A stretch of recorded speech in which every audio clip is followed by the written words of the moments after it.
Biden has made it very clear. I think he said it twice, actually. No American boots on the ground. I think that's slightly purist in the sense that when you're making the jetty, no doubt someone will be waist deep in water screwing things in and their feet will be on the ground a bit. But I understand what he's saying, and I think he's absolutely right. And there's absolutely no way we'd want to be involved. Listening to that interview was Admiral Lord West, who is former head of the Royal Navy, and Lord West was a former security minister under Gordon Brown. We're really pleased to have him on the programme. Welcome, Lord West.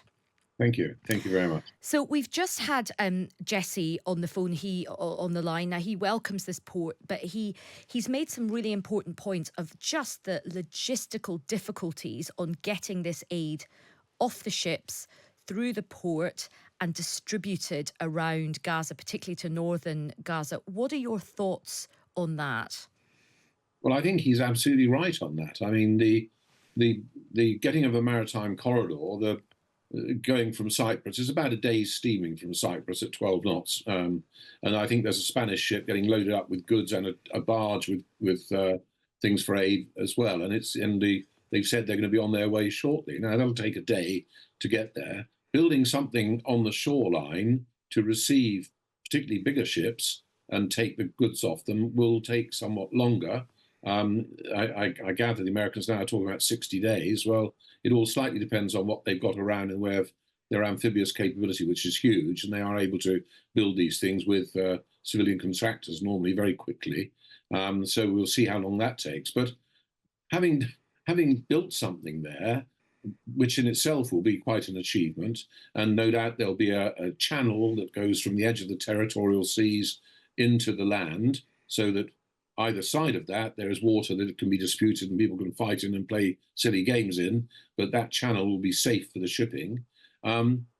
Once you get to the jetty, what happens then? We saw what happened with a few lorries going into northern Gaza with aid.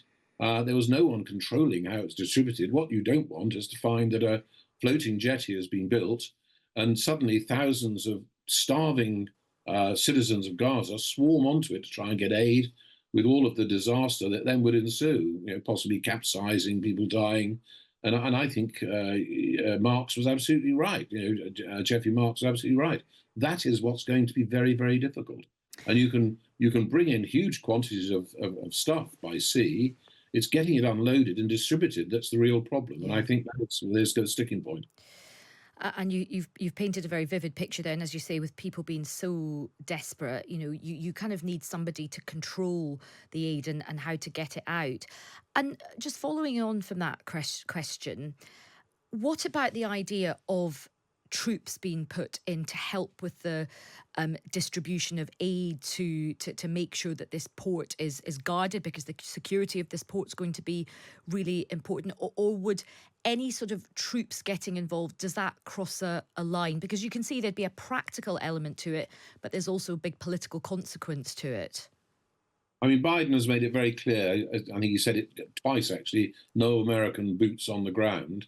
I think that's slightly purist in the sense that when you're making the jetty, no doubt someone will be waist deep in water screwing things in and their feet will be on the ground a bit. But I understand what he's saying, and I think he's absolutely right. And there's absolutely no way we'd want to be involved. But maybe on the actual port jetty itself, which will primarily be something like a big pier, I think, rather than a port in the sense of Southampton or something.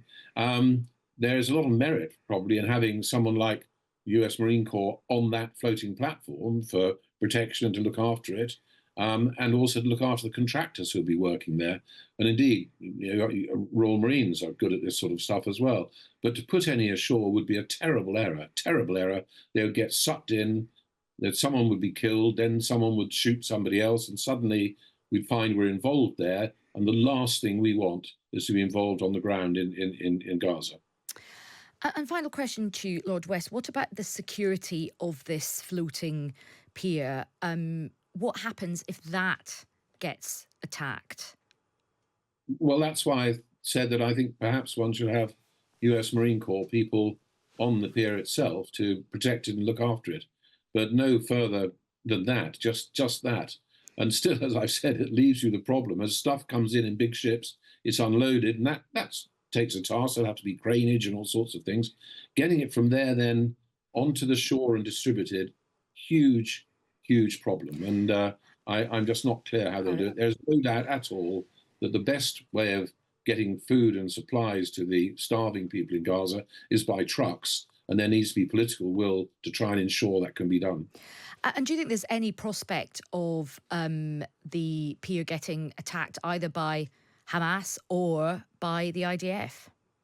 I think it's highly unlikely that that would happen. The IDF are already involved with checking ships and goods and things in Cyprus to make sure they don't contain things that Hamas can use for as weapons and things like that. So they should be content with it. And Hamas and people in Gaza wouldn't want to stop a flow of aid. The only danger comes with people so starving, so hungry, so desperate that they just see this as all they can do to swarm on there and try and get hold of something so they can survive and their families can survive. And that would be extremely difficult then, because what one doesn't want is to find American military shooting people from Gaza. Oh, that would be absolutely terrible scenario. Lord West, thank you so much for your time. Really good to speak with you. That's Admiral Lord West, former head of the Royal Navy and former Security Minister under Gordon Brown.